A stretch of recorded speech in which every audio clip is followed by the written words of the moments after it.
encourage your soul, enlighten your mind, and empower your faith. This is the Light Network.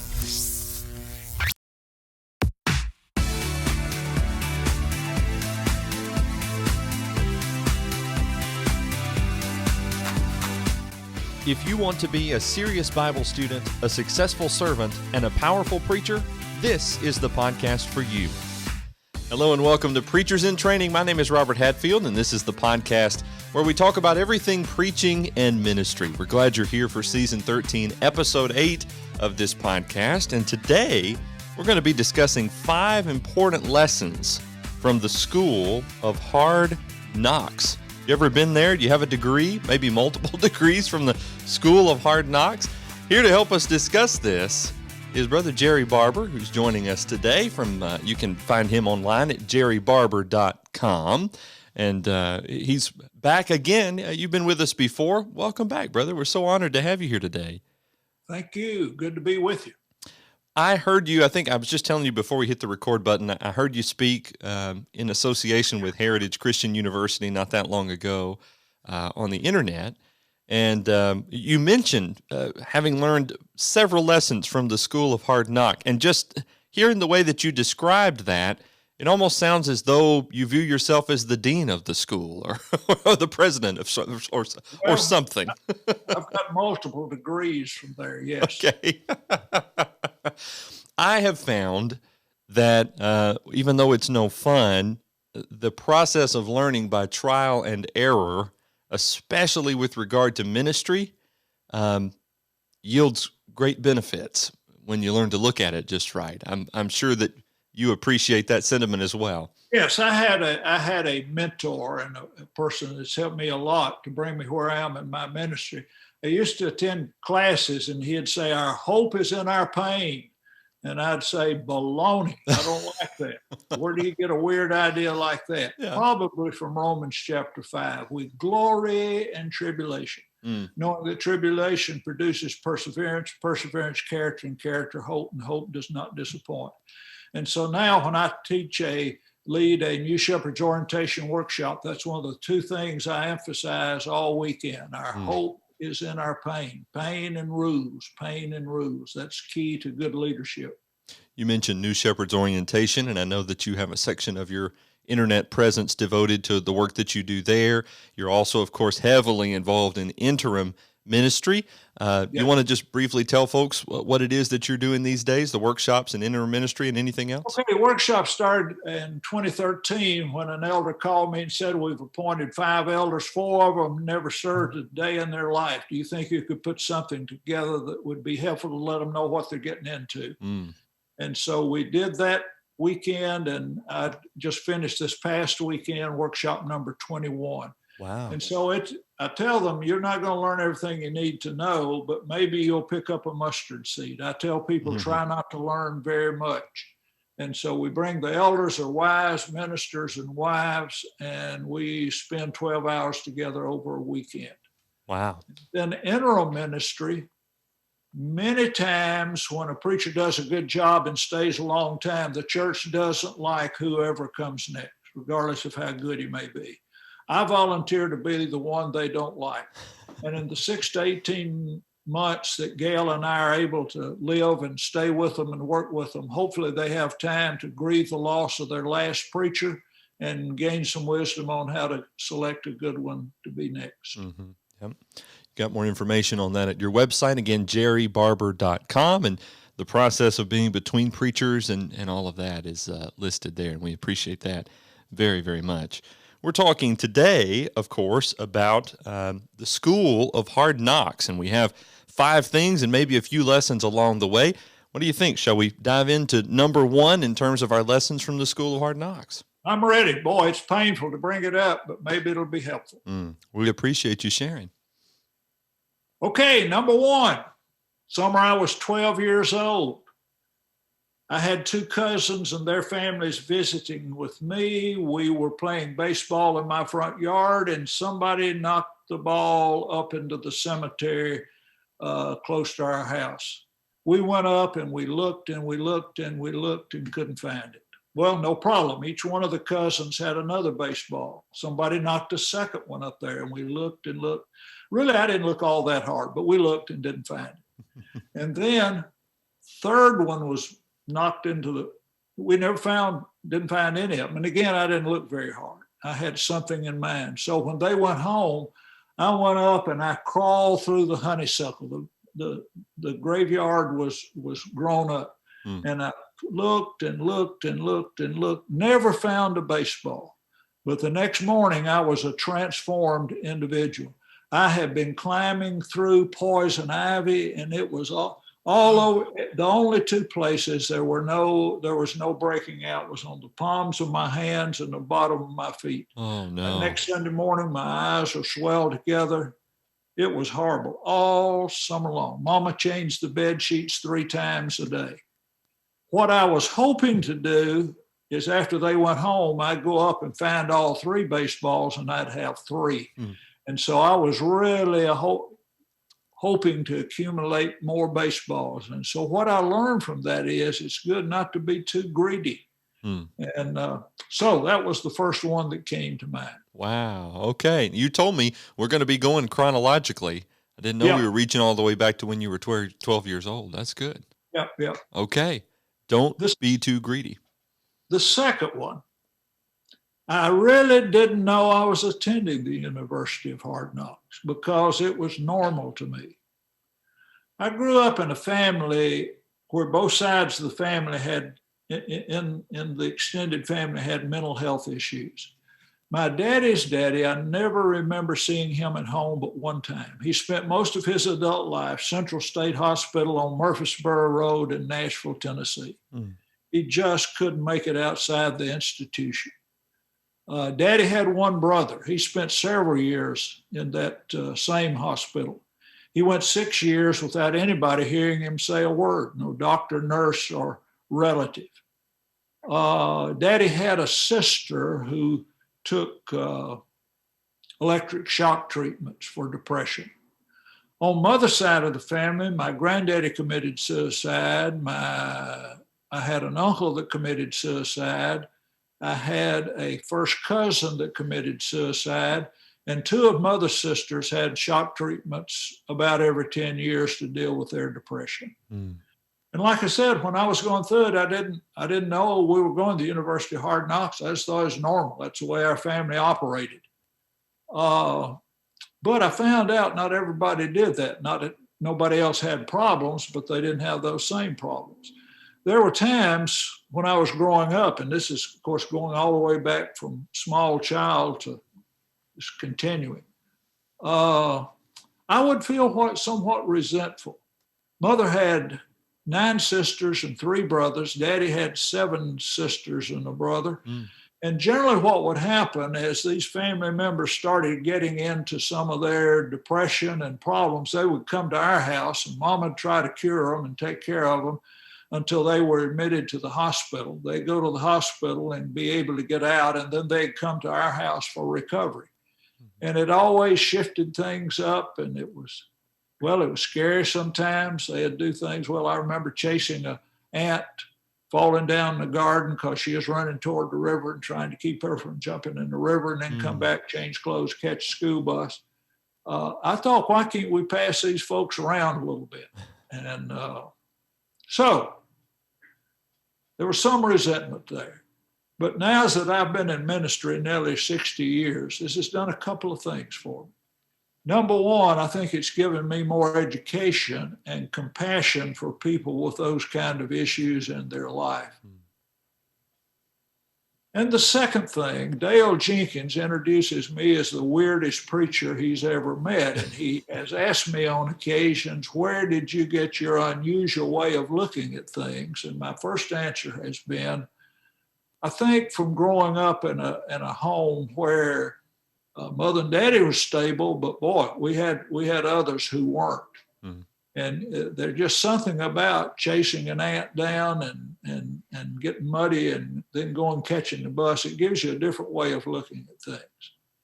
And then I think the second reason for some of my originality, I was an only child. So I spent a lot of time daydreaming. and playing with myself and imagining things. And a lot of those things that I dreamed have come true. So those are some lessons I learned from what I didn't know was the University of Hard Knocks. It's interesting. I went to a seminar at the Center for Family Process in Bethesda, Maryland. And to be able to participate, I had to do a 3-generation genogram, which evaluates the emotional processes in your generation, your parents' generation, grandparents' generation. And so I outlined what I've just told you. And I told the elders when I went, you may have to come pick me up because when I go through my genogram, they may not let me on the plane by myself. And sure enough, the afternoon that we went through mine, there was not another person sitting around that table of 6 people who had that much suicide in their family. The fellow right next to me on the left, their family was into homicide. They killed other people. So that was the way their family operated. And so everybody's got their wrinkles. But that was different, and I think it's been helpful to me. Yeah, no doubt. Okay. Wow. Where do we go next? Number 3? December 19, 1976. Not that I keep records or anything. It was 10:20 in the morning. I had just taught Bible class. I walked upstairs, and one of the elders said, "Brother Jerry, would you step into the office just a moment?" I said, "Yes, be glad to." And he said, "Brother Jerry, I think you ought to think about resigning this morning." Wow. I'd studied all week long on my sermon, and I didn't have that in my notes anywhere. Right after Bible study, before I went in, the first song we sang that morning was "Anywhere is Home." What an appropriate song. That's funny now. It wasn't on December 19, 1976. I read somewhere that the difference between tragedy and comedy is about 10 years. So it took me about that long to get over that. This man did this. He'd only been an elder about 6 months. As soon as services were over, we only had 2 elders. I went to the other elder right after service, and I said, when did y'all come up with this idea of firing me? And he said, "What are you talking about?" I said, "Well," called this man's name. I said, "He fired me right before services, said he thought I ought to resign this morning." He said, "I hadn't heard anything about it." Obviously, I was right and he was wrong. You don't do that. That's not right. I hadn't run off with the secretary, stolen any money, nothing like that. Some folks were not happy about some sermons I'd preached. And so I resented that. It scared me. It was embarrassing. It is probably the most painful of all the things that I've ever suffered. We went through that winter of 1976-77. There were 30 days that we couldn't see the parking lot in the town where I live. There was blizzard after blizzard after blizzard, and that was when I was running all over the country trying to find a job. As I learned more about the circumstances of him being prompted to do that, he had gone by a business that night before, and he's talking to him, said some people are upset. What do you think it would take to calm everybody down? And this man said, "I think if Jerry would find somewhere else to preach, everything would probably calm down." And so I guess he thought as a new elder, it was his job to relay that information to me. The man said, "I never had any intention of him saying that to you." Somewhere probably 7.5 to 8 years later, I was out jogging. That's where I do some of my best Bible study.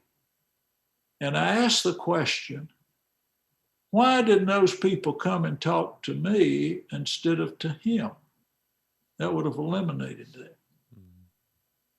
Here's what I came up with, 3 reasons. Number 1, Jerrie Barber, I did not handle my anger very well. The way I dealt with my anger in ministry at that time was about every 6 months, I'd preach a mad sermon. I would get in and out. If you would ask me if I were angry, I'd say, "No, I'm not angry. I'm firm. I'm defending the faith. I'm hewing the line. I'm not shunning to declare the gospel of Christ." But I'd preach sermons like 10 Reasons for Going to Hell, and I'd really turn it on. Probably not everybody liked those. Mm. Secondly, I did not want any criticism, and I let that be known in several ways. The way I like people to deal with criticism, if you have something against me, talk to my good, godly elders about that. I serve under the oversight of my good, godly elders. And when people talk to my good, godly elders, I wanted them to say, Jerry's working hard and really doing a good job, and it upsets him when people criticize him, so please don't do that. It upsets him. Isn't that a great way to do it? Mm. The third thing I came up with is that I did not take the opportunity of people who probably would have been glad to have talked to me when I was frustrated, depressed, anything else. I didn't want to confess any weakness because I thought that would be not complimentary. And so those were the three things I learned from that incident. 8.5 years later after that, I wrote him a letter and said, I really don't believe you meant any harm by what you did. It was painful, but I think you did what you thought you should have done that morning. And so I'm a slow learner, but those lessons have been helpful. I think there are so many preachers who carry what I've sometimes referred to as a form of PTSD because of situations like exactly what you just described, and we don't know how to process them. Maybe we don't have anyone with whom we can process them. And that you're outlining your processing of that over that course of 8 years is so helpful. Thank you for sharing that. Hmm. Well, I'm a slow learner, and if I don't learn that, here's what it turned me from a victim into a student of. See, if I can't figure out what part I played in that or how to prevent it in the future, I'll continue to be a victim. And anytime anybody wants, I say, if I have 3 drive-by shootings in a space of about 3 or 4 months, I probably need to get some bulletproof glass in my car, or I'm going to get killed. Mm. I need to do something, keep that from happening again. Yeah, that's a good point. All right, so we were on, December 19th, 1976, right? And our third school of hard knock there. Where do we go next? Okay, next, I went to a church. In fact, I tried out at 2 churches at this particular time. And one of the churches that had a preacher, stayed with them 8 years. The elders had really not fired him, it just told him, you do a real good job visiting the sick and old people, and we want you to stay and do that, but we need a really good preacher in the pulpit. That's not the best way to motivate a preacher. So I tried out there, and I talked to him, the secretary and the janitor, and a lot of people, did my homework, and I thought, this is just not a good way. This is not a good move right now. And I'd be an unintentional interim. So I didn't go there. Good choice. What I did instead, go to another church where I followed a preacher who had been there 15 years and was a great minister, and everybody loved him. And I spent 5 years there as an unintentional interim. Mm. And what happens generally is after a preacher stayed a long time, does a good job, folks don't like whoever comes next. And I got to experience that firsthand. It was the 5 most depressing years of my nearly 60 years of ministry. And they just didn't like me. I mean, a lot of folks were nice to us. We still have friends there, but a fellow told me, said, I need to talk to you. Went in, closed the door. He said, I didn't like you when I got here. I liked our last preacher. I don't think the elders should have fired him. If they fired him, they shouldn't fired him in the way that they fired him. I said, well, it sounds to me like Mama died, Daddy got married, and I don't like my stepmother. He said, that's it. I said, I understand the process. Another lady, every year at Christmas time, somehow she would find me somewhere, and she wouldn't be talking to me, but I would be close enough to hear. She would say, well, I made Brother John his Christmas coconut cake. Brother John loves coconut cake, and every year I bake him a cake for Christmas. I think that's a great idea. What I was thinking, I'd like just a slice of that cake. I wouldn't have to have the whole thing. But if you just cut me out one little slice, that would really taste good. And so that happened. I remember going and speaking at a workshop in Montgomery, Alabama, to a church where they were having a planning event over the weekend, and they were excited and they were planning and they were looking forward to what was going on. And I remember going back to my room and weeping, because I say that'll never happen where I am. Not only did they this preacher stayed a long time, did a good job, and the elders, he just went down. In fact, he went in to ask for a raise one Sunday afternoon, which happened to be the same Sunday that the elders decided that they wanted to tell him they wanted to make a change. And folks resented that. And so they resented me. They didn't know me, but they resented me because I showed up at that time. Yeah. Now it was the most powerful head elder I ever saw in my life.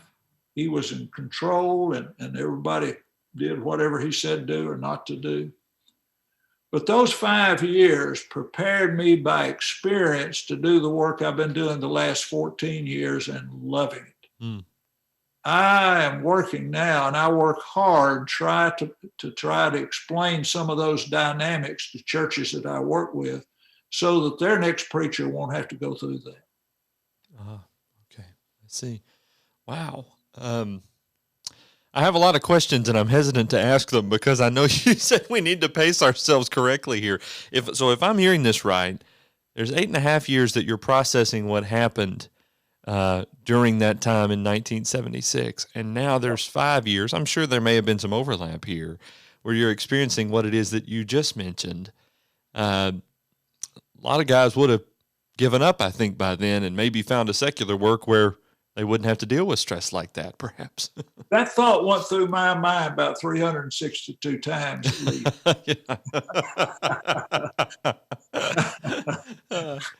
Yeah, man, I looked at doing first full-time personal evangelism training. I looked at sales. I looked at, I considered a whole lot of things. Yeah. So yeah, that was one of the possibilities. Okay. Well, all right. May I ask at this point, what do you think kept you going or caused you to stick with it? You just mentioned you've been in 14 years now of thrilling ministry because of that 5 years of really rough going. What do you think it was during those times that was so difficult that helped you to stick with it? I think even though I'm a slow learner, I was learning something, and that most of the problems I have with other people is me. And that from time to time, I was learning how I needed to learn some things that was going to be helpful. Wow. I met the idea probably about 1988 of systems thinking in dealing with groups. Murray Boeing was the granddaddy of that movement. And then Edwin Friedman wrote the book Generation to Generation. Peter Steinke then explained it in words that most people could understand. And so I have consumed that. And what that thinking has helped me do is to figure out that I cannot run the whole world by myself. And that if I can be responsible for myself, that's about all I can handle. I had a workshop not long ago when one of the elders told me, he said, I just don't understand. He said, from the day I was appointed an elder, people quit talking to me. They won't tell me what's on their mind. How can I change that? I said, well, you can either get everybody else in the world to change, or you might look inside and see if there's some reason for that. I said, I've tried it both ways, and the second worked a whole lot better for me. Takes a lot of responsibility off your shoulders. I can't make anybody do anything. Yes. But I can work on me. Wow. All right, we're ready for the fifth instance in the School of Hard Knocks, if I'm counting correctly. Is that right? Yep, we're on number 5. This one happened somewhere in the early to mid 80s. By this time, I was in Dalton, Georgia. I'd been fired before I came there, and the good brethren risked hiring a fired man, and we left it there. We spent 11 years. We raised our kids there. They counted home. My son named his first son Dalton. And part of what happened that was really key to what I'm doing right now, the elders at Central Church in Dalton, Georgia, went to a class in Atlanta taught by James Jones, a marriage and family counselor and therapist, on counseling for elders. And during that semester, they were driving down. They made an agreement with James that he would rent our library for 5 hours free counseling a month to be used at the discretion of the elders. He also taught classes on Monday night on counseling. We had a class on grief. We had a class on conflict. We had a class on counseling for leaders. Okay, I was beginning to learn some of these things. One Sunday, I got some pretty sharp criticism. I mean, it stung. Went in the secretary on Monday and I says, James, have any time today? She said, yeah, I got a 2 o'clock. I said, I need it. I wanted 2 things from him. Number one, I wanted him to agree with me that I was right and they were wrong, and that was a slam dunk. I mean, anybody that has any common sense and any Bible knowledge would know I was right and they didn't have a right to say what they said. So knew that's okay. Number two, I doubted if he would do it, but I was going to hint that sometime when he was visiting with us, that he'd kind of slip up to these people and get the word out. You know, when Jerry works hard, he does a good job. I mean, he really does. And it really discourages him when people criticize him. So, you know, you might want to just back off. Okay. Those are my 2 desires as I go into this counseling session. I tell my story, what these folks said to me.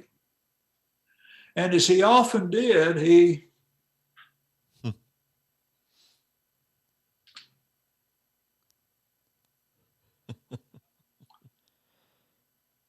said, did it ever occur to you that not everybody likes Jerrie Barber?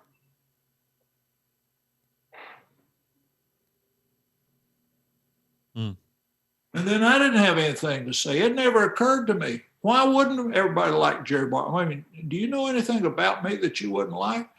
I was raised as an only child. I had a happy childhood.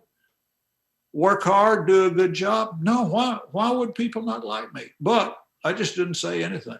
It hadn't occurred to me. So he continued. He said, not everybody likes Jerrie Barber. Not everybody has liked Jerrie Barber in the past. Not everybody likes Jerrie Barber today. And not everybody is going to like Jerrie Barber in the future. That's truth. That's reality. That's the way the world operates. Now, you have 2 choices. Number one, you can communicate to other people that you don't want to be criticized. You don't care what they think and how they feel. And if you'll communicate that to people, not many people will criticize you until they get ready to fire you. Fire me. Man, I'd already experienced that. So that's number one gone. What's the second?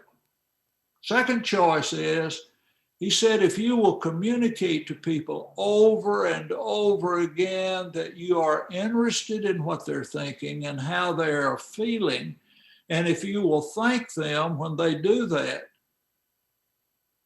a few people will tell you what they think and how they feel. And many times it will really, really hurt. But you'll learn some things you'll never learn any other way. And so that's my conversion experience. Since that time, I tell people I love criticism. When you find salmonella in my refrigerator and tell me about it, you're not hurting me, you're helping me. I don't want to get sick. I don't want my wife, kids, grandkids getting sick. Please tell me what could improve my life. Mm. And so that was one that I asked for by making an appointment with a counselor.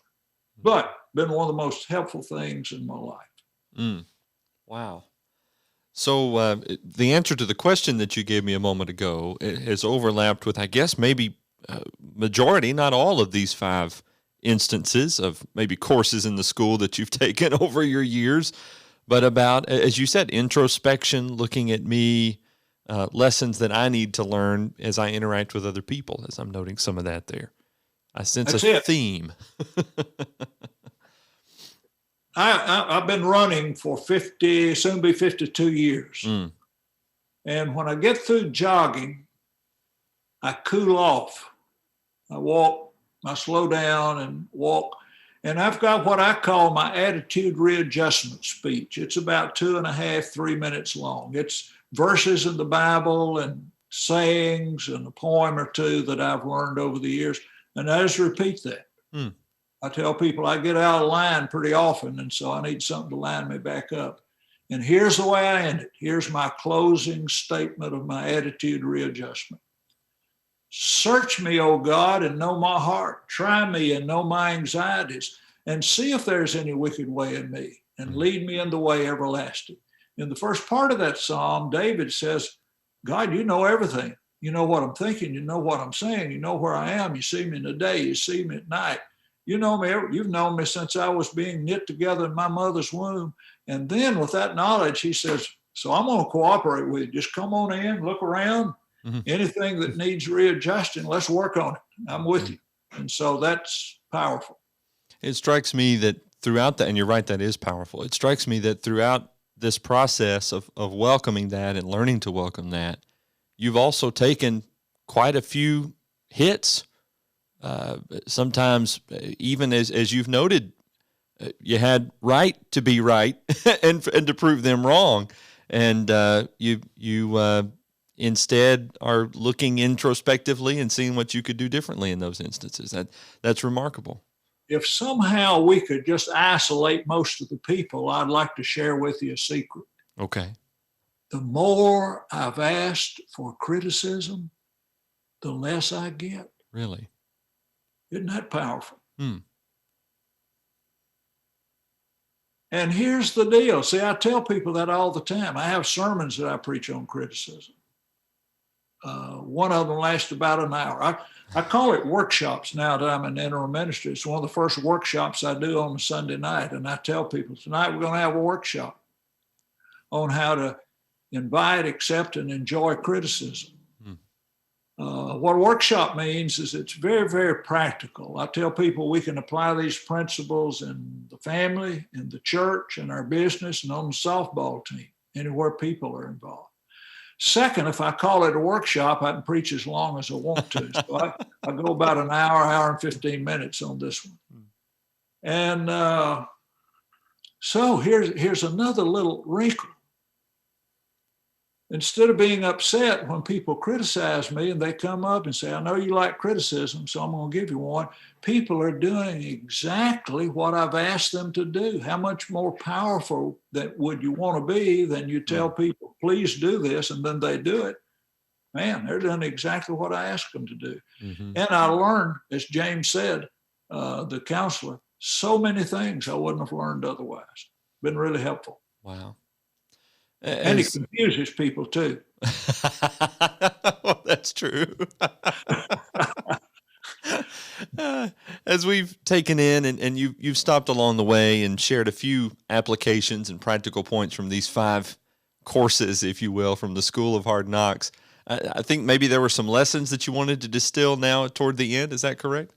Well, I mean, that's pretty well it. We pretty well did it. Very good. Don't be greedy on baseballs. Go buy yourself a baseball kick. That's a lot better than laying in bed with poison ivy all summer. That's right. Here's one I failed. I said in my note here on the mental illness thing and the suicides. Yes. Here's something I recommend over and over again, and New Shepherd's Orientation, Interim Ministry. I really encourage elders to get no suicide contract with all the leaders in the church. Hmm. I tell the elders, before your preacher, you're going to be selecting a new preacher, before he preaches his first sermon, discuss with him two things. Number one, how long do you plan to stay at this congregation? And number two, how do you plan to leave? Hmm. And I tell them, now the way to practice and do a good job asking the preacher that is when you're in an elders meeting before he comes, go around the table at the elders meeting and ask each elder, how long do you plan to serve as an elder at this congregation? And how do you plan to leave? A lot of people mess up their ministry by throwing a fit on the way out. Mm-hmm. Sometimes elders and preachers get frustrated up to here, and they'll stand up on Sunday morning and read their letter of resignation to the surprise of everybody, including maybe sometimes even their wives. Mm. Well, at one church where I served as an interim, the elder read his letter of resignation, nodded to his wife, and they walked out the back door, and within 2 or 3 weeks, 60% of the congregation had done the same thing. Oh. That's not really good for a local church. Suicide is painful. I was 10 years old when my granddaddy committed suicide. My mother and daddy and I had spent the last night with him, and I wondered, why would he do that? Why didn't he love me enough to hang around a while? I really enjoyed visiting with him. That same thing is true in a group. A preacher can ruin his ministry by having a fit on the way out. And so I really suggest every time you get a new preacher, a new elder, a new deacon, get a suicide contract, which means when you get ready to resign or you're going to move or your health's getting bad, give us a 3-month notice and let's work through a good transition so it will be as easy as possible on the church. We can help get some of your jobs lined up, your responsibilities where they'll continue to go on. And so let's do that. And that's I think that's a pretty good suggestion. Mm-hmm. I tell people there are 2 reasons I wouldn't hold a person responsible to do that, giving a 3-month warning. Number one, if you have what I've read is the most frequent first symptom of heart trouble. Mm.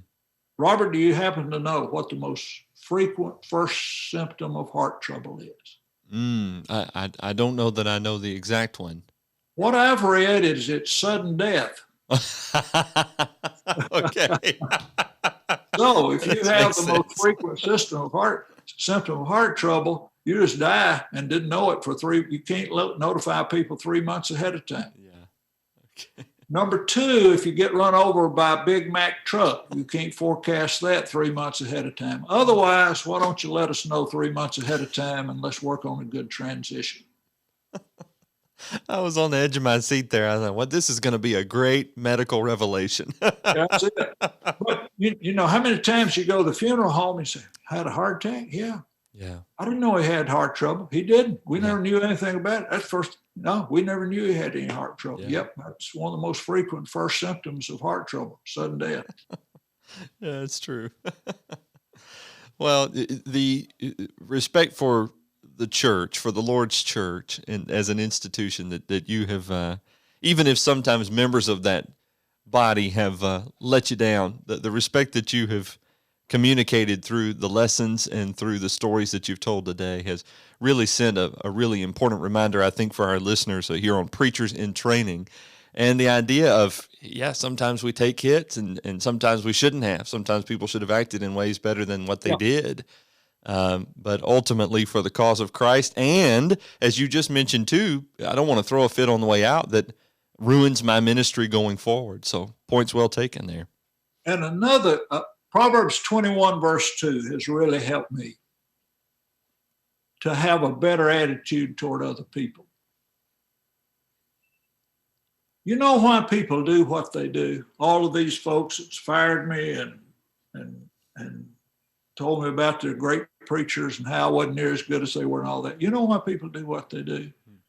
People do what they do because they really believe this is the best thing for them to do today. How do I know? The Bible tells me so. Proverbs 21 verse 2. Every way of a man is right in his own eyes, but the Lord weighs the heart.